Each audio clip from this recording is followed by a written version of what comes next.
जंगल का राजा और नन्हा खरगोश। घने जंगल के भीतर रात का सन्नाटा छाया हुआ था। आसमान में चांद अपनी हल्की रोशनी बिखेर रहा था, लेकिन जंगल की गहराइयों में छिपी हर चीज अंधेरे में डूबी हुई थी। इस अंधकार में सिन्हा अपनी गुफा से बाहर निकला।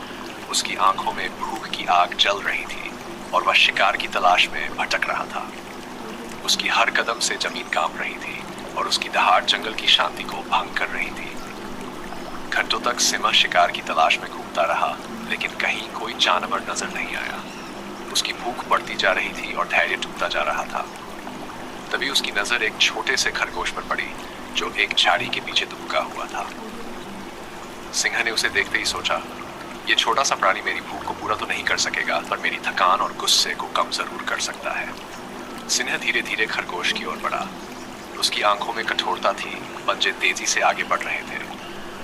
लेकिन जैसे ही खरगोश ने सिन्हा को अपने करीब आते देखा, वह डर से कांपने लगा। उसके छोटे छोटे दिल की धड़कनें तेज हो गई और उसकी आंखों में मौत का डर साफ झलक रहा था। खरगोश ने कांपते हुए लेकिन पूरे साहस के साथ कहा, हे जंगल के राजा, मैं जानता हूं कि आप मुझसे कहीं ज्यादा बलवान और शक्तिशाली हैं। मेरी जान लेना आपकी ताकत का परिचय नहीं देगा, बल्कि मुझे छोड़ देना आपकी दया और समझदारी का प्रमाण होगा।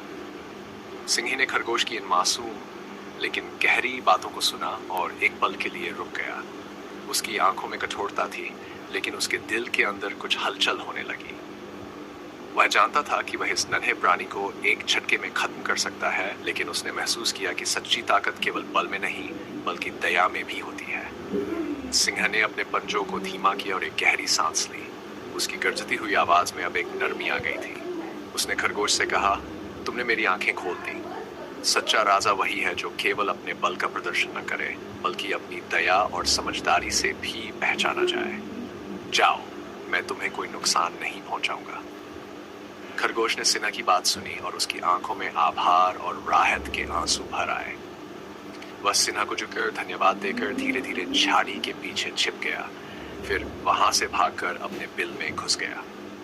सिन्हा ने एक गहरी मुस्कान के साथ खरगोश को जाते हुए देखा और फिर धीरे धीरे जंगल की गहराई में लौट गया।